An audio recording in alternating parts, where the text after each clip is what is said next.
Hi, this is Neal Isaacs. Thank you for tuning in today. I'm here with Gary Chan, who I'm excited to be interviewing as an aspiring individual. He's got his hands in multiple different things, entering the business brokerage career. But before I do that, I just want to kind of set the stage.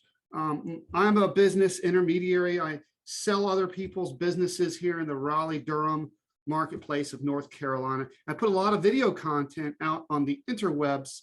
Some of that content is for business owners. Some of that content is for people like Gary that are thinking about getting into this crazy career we call business brokerage, M&A advisory, being an intermediate. What the heck is all of that? We've got a whole playlist just of answering that question, Ask an Intermediary. But this content, again, is for aspiring intermediaries. If you're crazy enough to think you want to be a business broker, then you're watching the right content. So with that, I want to introduce Gary, and I want to ask, if Gary's kind of on this path right now, I want to say, hey, Gary, welcome to the program. How are you today? I'm good, thank you. Yeah. Thanks for having me, Neal. I really appreciate the opportunity to interview with you today and see you live in video. Yeah, this is fun. It's going to be a fun conversation. Well, you and I have been kind of chatting about this career for a couple of weeks now, and you've had some really good questions, and that's why I wanted to. The questions you're asking me are questions that everybody has when they get into this field. So I want to just start with that. Like, what is? Tell me about your career path so far, and what intrigues you about business brokerage? About 7 years ago, I got involved in real estate. I owned a condo. I Airbnb'd it, and then I became a real estate agent. And I found the process of representing sellers and buyers. I started looking just recently into business ownership, owning businesses. Due to the whole COVID environment happening, I was a little bit hesitant about doing open houses as a residential real estate agent. So somehow Google probably just started sending me, I eventually just kind of ventured into this, what is this whole business brokerage thing? And it seemed to be like this secret underground thing that was happening. And I started looking into it more, and I felt like, hey, this was something I could do. It was very similar to representing a seller for a house or representing a buyer to go purchase, except it's a business. There's a lot of cash flow, income statements and financials. I studied that in college, and I thought, that's something I could familiarize myself and be comfortable with. And so here I am speaking to you about it. Well, that's perfect. And let's start with an off-script question. We got some questions, but you just raised one I want to kind of dig into a little bit. In the process of serving people buying and selling homes, do you get into P&Ls and balance sheets and stuff? Is that something you use in selling residential real estate, or is it really, do you not get into that stuff on the real estate side? You can potentially, for the most part, no. Yeah. But the title and escrow process, there's the seller's net sheet. So the seller might want to say, hey, how much am I ultimately taking home with me? If I sell my house for $300,000, I've got to pay your commission. I've got to pay title and escrow fees. I got to pay seller fees. And how much am I ultimately getting? Title and escrow takes care of all those numbers, and you just present that to a seller. If you're doing multifamily apartment buildings, that's commercial real estate. Yeah. A buyer might be interested in knowing how much rent am I collecting per unit. Yeah. Let's say I convert an apartment building from a 1-bedroom to a 2-bedroom. I may collect $700 a month. Now I'm collecting $900 a month. If I spend $5,000 per unit to remodel it, and I get that extra $200 a month, is it worth it to remodel it? And so those kind of numbers could kind of come into play. But overall, at least for my cursory glance at this whole thing, I think the numbers get a little bit more complicated with a business. I think it's an interesting thing you've touched on, because I kind of see, and I am a commercial real estate broker for the purposes of my clients who own a business with real estate, but I see this spectrum from residential real estate. We're listing homes, we're looking at a curb appeal. Yeah, it's a business, but we're not really into P&Ls. commercial real estate. Now we're dealing with landlords and collecting rents, and definitely P&Ls come into play. And then you get into business brokerage, which is, I mean, you got to feel like you're an accountant to read these financial statements and to make sense of it and to do the financial recasting and so forth. So I think that's an interesting kind of spectrum that a lot of people aren't really sure where they're at or where business brokerage fits into that. And I think that's a fun part of it too. Okay, well, cool. It sounds like you're a great fit as far as having some real estate knowledge, doing some deals, seeing the opportunity with business brokerage. Well, let's talk about how you're kind of approaching this. So one of the things that we talked about is, preparing for a meeting with a seller. So first, before you even get the meeting, you'd ask me about, like, when you call somebody and want to ask them to sell their business, what are the challenges there? Tell me what you meant about that around gatekeepers and getting through to owners. Well, I think there's multiple ways of prospecting. I think they're very similar in residential real estate as to the business brokerage side. In one sense, we can't do open houses in business brokerage, but we can, in residential real estate, you can call just listed, just sold, expired listings, and there's different number of methods there, or you can send out flyers, postcards, door hangers. I think that could be getting more similar to business brokering. I did do cold calling, and I found a prospective dentist towards a retirement, possibly retiring, looking to sell their practice. Kudos on that. I forgot what was. I don't know if that answered your question. What was it? Well, what was the exact question again? Well, you touched on a couple things, and there is a question in there, but I think one of the valid points you raised is FSBOs, for sale by owner.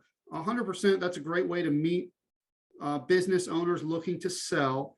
And you mentioned that you can't really do an open house. That's in real estate, residential real estate, you can do an open house.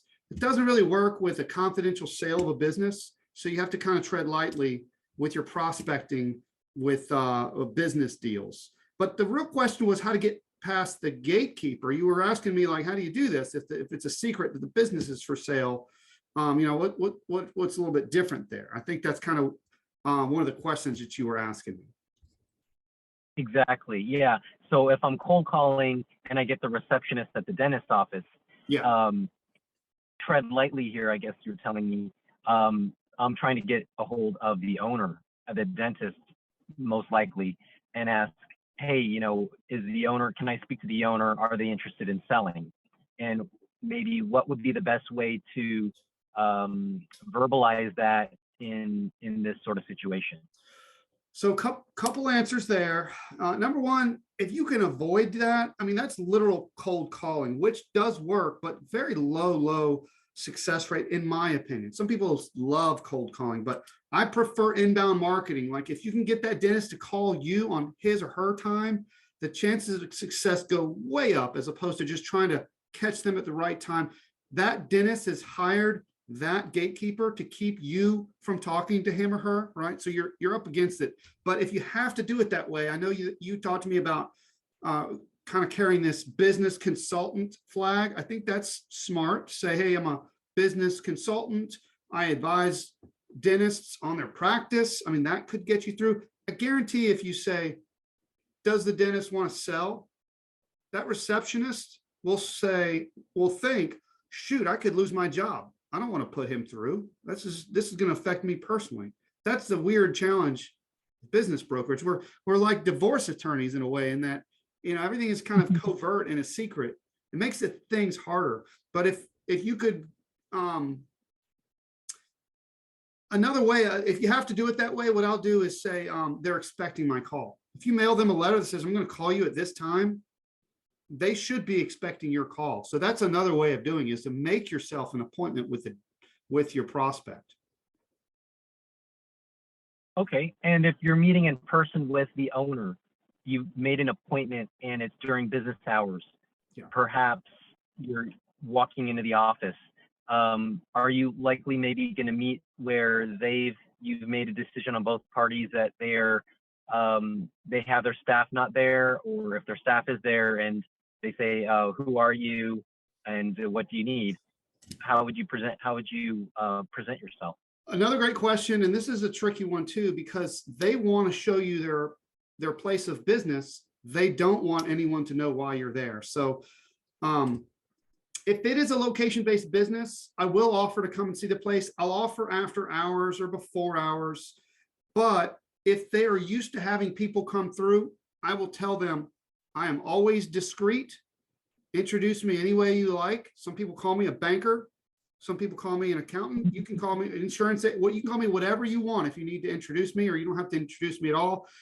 And if you'd like to do a quick walkthrough of your business, then we can do that and then go to a neighboring coffee shop where we can have a more confidential conversation. If I've already seen the place, I'll suggest just come to my office so we can speak, in a confidential manner. But if you're going to meet them on site, and then they will want to show you their space, it's awkward, but you just have to be polite and really not introduce yourself to anyone, and just kind of follow their lead. And just every time they show you something and there's people there, they say, "Oh, that's interesting. Nice to meet you. Moving on." That's another thing it gets interesting in business brokerage. Mm-hmm. Are we still connected? Yeah, we're good. Your video is going in and out, but you're still there. So I think you just muted yourself. So if you want to unmute, you're muted. Okay, I think your mute's coming back. Well, let's stay on this topic, Gary, because another thing you'd asked me about is preparing for these appointments, right? Well, let's just stick with the dentist as a case example. So let's say it's your first meeting with them. How do you prepare? Is that kind of what you were asking me? Like how much time or what do you bring? Tell me more about your questions around that first meeting. Yeah, so I mean, I'm just again relating this to like residential real estate. I'm setting up a listing appointment. Yeah. Expect to meet the owner. The owner may be ready to sell now. I might at the end of this meeting get a listing of, have them sign listing papers with me, or they may not be ready. In the business brokerage world, you could, elaborate more on this.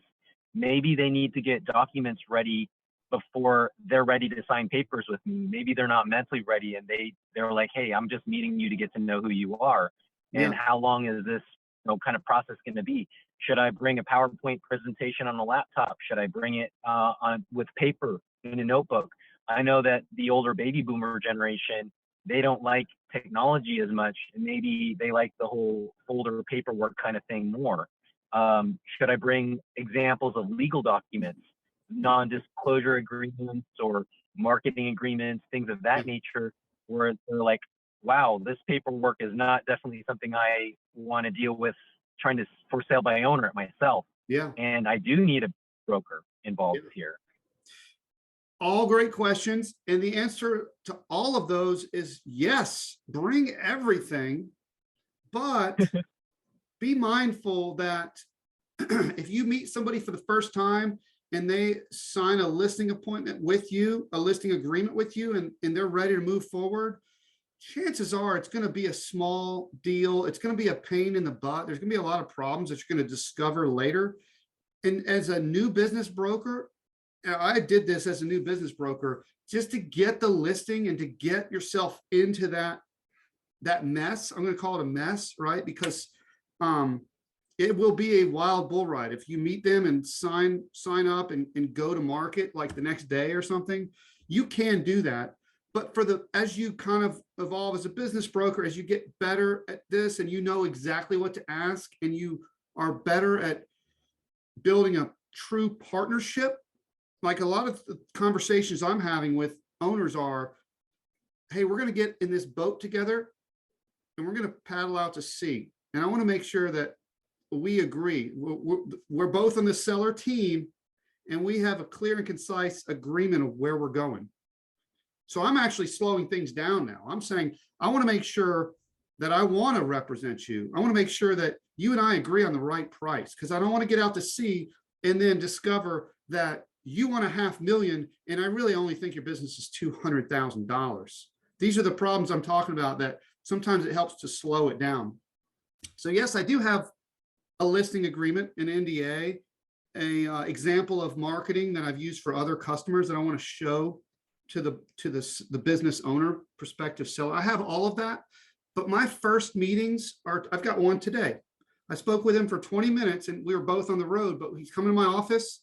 I will have all of that, but I'm 100% focused on relationship building. I know he could hire anybody to sell his business. He's got 3 businesses. I know he could hire anyone he chooses to sell them. A lot of people are going to want his business. I'm not going to be thirsty, as the kids say, for his business. My goal, my pure goal, is for this business owner to leave my office thinking, that guy Neal, he knows what he's doing. He sold businesses like mine. I think I want him to be my business broker. If he leaves my office thinking, I bet I could get a cheap listing agreement out of this guy, maybe I haven't done a good job. I want him to feel confident that I'm the right broker. So I kind of slow things down a little bit, but we would not be good salespeople if we weren't prepared. So having all that stuff at the ready in the event that just everything lines up perfectly, you say, based on you have all your documents here and I have all the comps here and the right price is 200 grand. And they say, that's exactly what I'm going to sell for. I'm ready to sign today.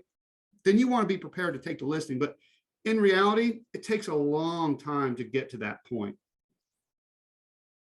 Long answer, but I hope that kind of answers your question. Any follow-up questions on that? Very helpful.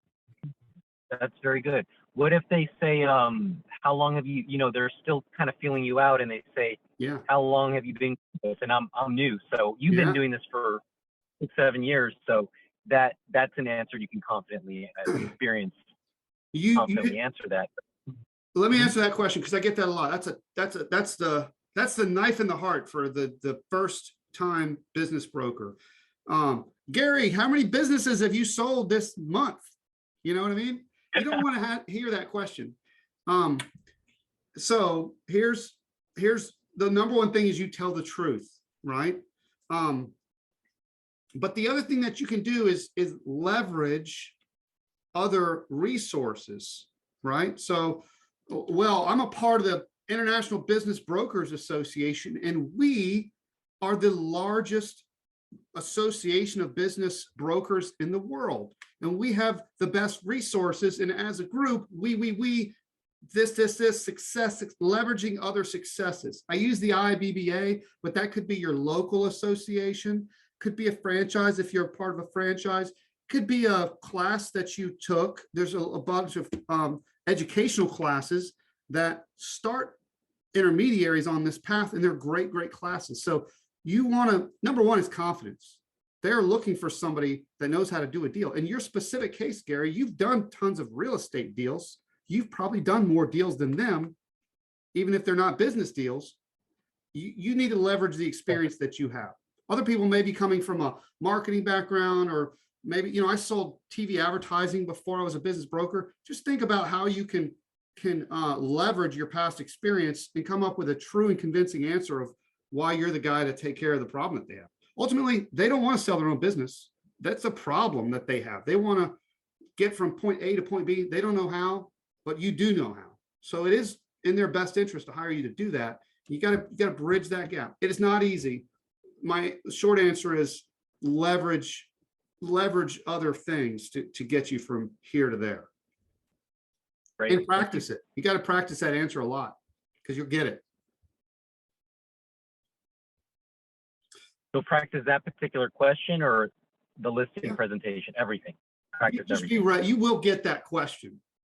And to drill down a little bit more, it usually sounds like, so how many businesses have you guys sold?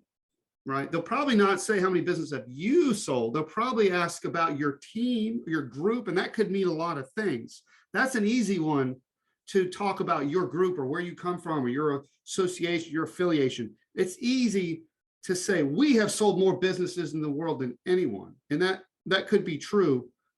Again, true and accurate, but if you're a part of an organization and that's a part of their marketing. But if they say, you, Gary, how many businesses have you sold? And especially if they say this week or this month or this year, in the end, you're going to tell them the truth, but you want to have more behind that. And that's what you want to practice.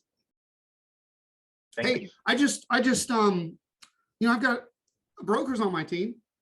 And sometimes I'll say, hey, look, I can't serve you. I'm not the best one to serve you. but I've got a broker on my team and they have more time than I do. And they're focused on businesses like yours. And I think they're going to provide better service than I will. I've got all these other businesses I'm really focused on. I can't give you my full attention, but I know that they can. And I've had owners say, "Oh, good, that's great. I want that newer broker that's hungry." So, it's all about how you position it. It's a tough Got it. objection. I'm not going to lie to you.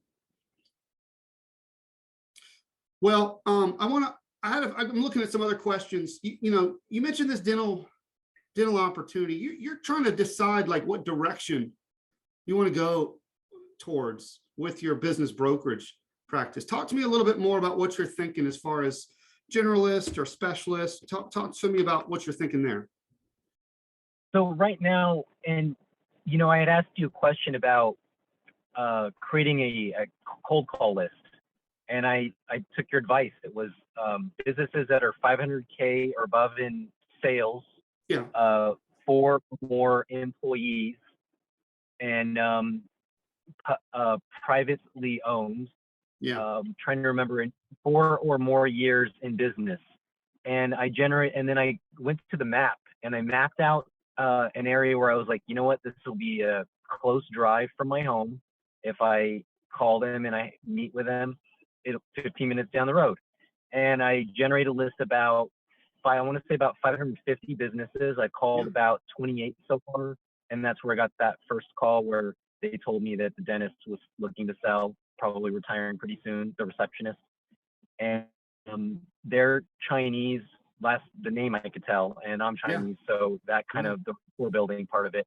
They didn't call me back. That was Monday. Today's Thursday. Yeah. So I'll probably call them back on Monday, and I might even just get some marketing literature, mail them, drop a folder, put a door hanger, put a business card, that sort of thing, and just kind of nurture that lead. Yeah.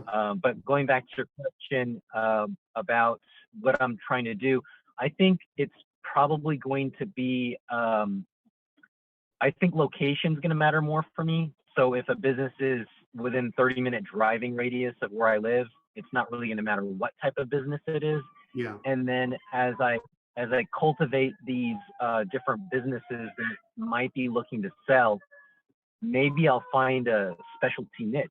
Maybe I won't. Maybe I'll say, hey, look, I'm a generalist and this is better for me because I don't want to fly or drive 3 hours or 5 hours just to go after this specialty niche. Yeah. I think that's all good stuff. Let me break down a couple things you said. Number one, kudos on building your list. And I know you followed some of my advice, but what you said is privately held, because by the way, you can put together a list and it could have Panera Bread, and maybe they have been in business. That location's been there for more than 4 years, and maybe they have more than 4 employees, but you can't sell that. So it's got to be privately held. It's got to have a certain number of revenues. It's got to have employees. So that list was great. And I really do like that you're focusing on close to you. You don't have to. And I know you talked about maybe I should go after the dental segment. In general, you can become a specialist right away, but I think you have to, my opinion, again, this is just my opinion. I'm sure some people have started out as specialists and just took that track. I'm of the belief that you start as a generalist, you get a bunch of deals under your belt, and then you kind of learn which businesses you're best suited to serve. And after you've done a few of those, you'll naturally kind of pick a lane. I think that's the best. That's where the specialists I've seen, they usually start as generalists, or you could join a different team that's already a specialist and just follow their tutelage. That's another way of doing it. But keeping it local, I think, is a differentiator, because that's an advantage that you have. There will be people that are getting calls from other states with business brokers that want to sell their business. And if you call and say, hey, I'm right here in your market, you have an advantage, even if maybe you don't have the experience that you haven't done as many deals as those other brokers have. So local is a big thing, I think. By the way, you had mentioned you're thinking about a vanity phone number. Talk to me about this. This ties back to the local thing. Talk to me about what you were thinking there. I'm at the Illinois-Indiana border between Chicago and Northwest Indiana. That would be, for example, Merrillville and Sherrillville, a lot of little small cities in Northwest Indiana. Yeah. My phone number is from California. I'm from California. I moved out here about 3 years ago. So my area code's 805. Chicago has two area codes, 773 and 312. And Northwest Indiana has an area code of 219. I was concerned about presenting myself as local. If I have an 805 number, they might think I'm out of area. Yeah. But if I get a Chicago number, I might still be kind of out of area for Indiana. So should I get two extra vanity numbers, or should I just stick with my own personal number? What are your thoughts? Well, I would definitely have a business number if you can. You can just use your personal cell number, but if it's out of California and is totally totally foreign to your market, that's probably not a good thing. You know, Google Voice is a free resource that you can use. You just sign up with any Google account and you can go to voice.google and get a local number as long as they're still available. To answer your question directly, don't use the California number, maybe use the vanity numbers, but if those two zip codes, those two area codes are close, I think the people in the neighboring markets will kind of understand that you're close. The most important thing is it's 2022. We definitely look at our phones. We definitely judge people when they call based on if they're out of market or in market. In my market, I can tell the telemarketers because they're using the new numbers. And I can be like, oh, they just got that number yesterday, probably, because it's a 984 instead of a 919. The solicitors call from the new numbers. So there is some marksmanship there. We, at the end of the day, business brokers tend to be local. Back to the connection to real estate brokers. You trust somebody who knows your market in real estate. You trust a business broker who knows your market in small business. So if you can have a regional number, that's ideal. If you have a number for each of those markets and you can tie them back to a different number, that's not a bad thing either. Just don't use your California number. That would be my advice. Okay. The other thing you'd asked me about, and I touched on this a little bit, is kind of where to get stuff. You were asking me like, where do I get listing agreements and NDAs? Where? So I want to touch on that, and I'll just answer this question quickly. I've mentioned this earlier, but I mentioned the IBBA, that's the International Business Brokers Association. Huge amount of resources there. Your local chapters, so that's international, but your BBAs, your business brokerage associations that are regional, they may have, I'm not sure about your market, who yours is. In my market, it's the Carolina, Virginia Business Brokers Association. Illinois may have their own. Check what's available, because they may have some forms for you. If you end up joining a franchise group, that they may provide you some forms. Either way, you still have to have an attorney review it to make sure it is germane to your market. You can't just take a general form off of LegalZoom and say, I'm going to use this. Got to make sure it's locally customized.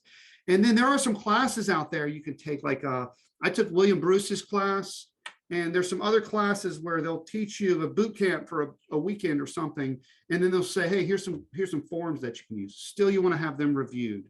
So it's true. You'd ask me an NDA, APA, listing agreement. You do need all that stuff once, and you'll probably update it over time. There are some different resources to get it from, but definitely have it checked out by an attorney to make sure it's kosher for your market. Okay, great. I'm looking through the questions that we talked about, and I think we're kind of cleaning these up. I also want to mention, tell me about this book that you're reading. Let's talk about resources. Where have you been, as a new business broker, where have you been learning the most? I went to the Chicago Public Library. I have an online access, and I tried business brokerage. Nothing came up. Yeah. Mergers and acquisitions is sort of a associated topic. There was 12 books available. I had it all shipped to the local library. The way that works when you're in a big city and there's 80 libraries, they'll ship it to your local library. So I have access to 80 libraries, 5 minutes down the street. That's pretty cool. So the Mergers and Acquisitions for Dummies book, I thought was pretty cool. Nice. And there was a Harvard Business Review Mergers and Acquisitions book. I thought that was pretty cool. Wow. There's a six-figure business broker book by William Thomas or Thomas Williams out of Florida. Okay. I think that was a pretty valuable resource. There's another one written by a PhD, and haven't seen it, but it was sort of like a real estate agent. It was for business brokers for real estate agents, or someone that's transitioning from real estate. And I haven't read that or seen that. It looks like an Okay. older publication, maybe 10 years old or so. That could be a potentially good resource. Okay. But the Six-Figure Business Broker I thought was the most up to date, the most accurate, pretty good resource. Great, great. So you heard it here first from Gary Chan. Six-Figure Business Broker is a good book that he got some value out of.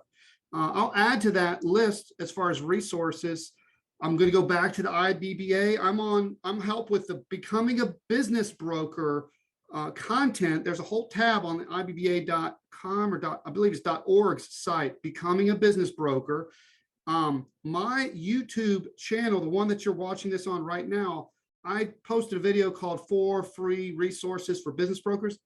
There's a link to that resource in that video. So I'll try and connect those.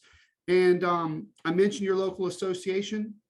Jim Parker with the Boss Business Brokerage Group, just Jim Parker on YouTube Business Broker, put out some amazing content for business brokers specifically, as has Ron West of Business Brokerage Press. Just a couple more resources. Ed Pendarvis is kind of one of the grandfathers of business brokerage, and he's put out a lot of good content, as is Glenn Cooper and Lynn Crick. So those are just some names inside the business brokerage community that if you see those, they're probably putting out some good content. But it's funny, back to the beginning of our conversation. It's a weird little niche. And the fact that you could search, I want to find a good book on business brokerage and not find it on the internet, that's unusual, right? Most things, it's like, boom, there it is on the internet, but we're in a weird little niche here. And your YouTube channel is quite amazing. I'm not just saying that, but I've watched a lot of your videos, and I'm still going through it. I think you offer great resource, Neal. Well, I appreciate that. And all I have to say about that is my YouTube channel started back to prospecting for business owners. And that I know that before someone calls me, they're afraid to call me. So if they can meet me and hear what I'm going to tell them if they did call me I'm going to strip away the concern of them saying, hey, I want to sell my business. That's their concern. They don't want people to know. But they can still get a lot of information for free anonymously by watching my YouTube channel. That's kind of where it began. But now I'm doing this type of content specifically because when I was in your shoes, I interviewed a ton of business brokers, and all of them helped me a lot. So I guess I'm trying to pay it back with this type of content. There's no secrets in this industry, so I'm happy to do it. And I appreciate your time. You bring a fresh perspective. Well, I think that's all the questions that we wanted to touch on. Let's see. I do want to give just one piece of overarching advice here for folks like yourself. If you're new to this industry, it's going to take time. It's going to take money. Probably take about a year. And you can do it part-time. I think you'll get a quicker start if you go full-time. Not everybody can do that, especially if you're not guaranteed to make money in that first year. But also count on, in addition to not making money, count on spending some money. That's something you and I have been talking about, Gary. Like, how do you can cold call and do all this stuff. But if you spend some money on pay-per-click and mailers and all this other telemarketing, all this other stuff, it'll kick into gear faster. So if you're not ready to not make money and spend money, you may want to save up before you jump into the career, because it's not for the faint of heart. So that's my overarching advice for new business brokers. And I shared with you and everybody, I didn't make any money in my first year, but it did come quickly thereafter. Some people do make money in their first year, but I think more than not, they're just planting those seeds. All righty, buddy. Well, thank you for your time. Did you have any final thoughts? Anything you want to plug? Any questions, comments to wrap us up today? Yeah, now that you mentioned about the YouTube channel, I was also thinking about posting on YouTube, creating content. What do you recommend for first video I could create and put on my website? That way people can get to know me. I love that. And honestly, I would just make it from the heart. I would tell your story and why you're passionate about serving business owners and make it as authentic as possible. If you can get some basic research about, that's going to show that you've done the research about the opportunity to sell a business and what business buyers are looking for, that's good. But if you can just say, hey, I'm Gary Chan, this is my story, and if I can help you, here's how to reach me, and leave them with that impression that they want to call you, that would be success. And not only would I put that on your YouTube channel, but I'd make a special one and put that on your LinkedIn channel that says, hey, LinkedIn audience, I'm talking to you. Hey, people that land on my webpage, I'm talking to you. Hey, YouTube people, I'm talking to you. I think the more customized you can make it, the better. I know that this doesn't follow the thread and the flow of what you've discussed so far, but something just came to mind, and I was thinking back to the marketing during a listing presentation. And if a seller says, what can you do for me? I could just go on Buy This Sell and I could just post it myself. Yeah. Why should I pay that big commission? What am I getting for my money, kind of thing? Sure. How would you respond to that? That's a great question. And I will tell people, you can do this yourself, right? So in general with sales, you figure out what the objections and you kind of get in front of them. So I do that a lot. Yeah, you could do that yourself. When they call you, what are you going to say? Well, when they ask what's your cash flow and your weighted average, blah, blah, blah, and this and that, and are you ready to do that? Or do you want to turn on this cauldron of hopefully of buyers, or what if nobody calls? But do you want to do that while you're running your business, or would you like somebody to manage that process for you and act as a buffer between you and your business so you can just focus on running your business? If you're looking for somebody to manage that process, that's where I can add value. But by all means, try it yourself. And there's nothing better, by the way, than somebody who's tried it themselves and failed and then called you versus the person that just thinks what we're about to do is super easy. Mm-hmm. But yeah, I mentioned like preparing for these objections. You're going to get that one. So, I gave you off the top of my head how I handle that objection, but I would say practice that one and be ready for that question. Typically, what we'll do a lot is we'll just start walking through our marketing plan, which takes a long time. Like these are the 50 things we're going to do to sell your business, and report back to you all the stuff we're doing. We just want to make it painfully obvious that it's not something that they can do themselves, or if they are going to do it themselves, they're not going to do it as well as us. Got it. We're in the education business, so we just kind of show them the way. Great question. If you are watching at home and you have questions, I would encourage you to put them in the comments, like, share, subscribe to this content. And then when Gary starts his channel, I'll link to his. If you have a question that's more confidential, just direct message me and I'll get back to you. But this has been a really fun conversation. I look forward to doing more stuff like this. I think this is a great way to I always learn something, and I like answering questions. So with that, great.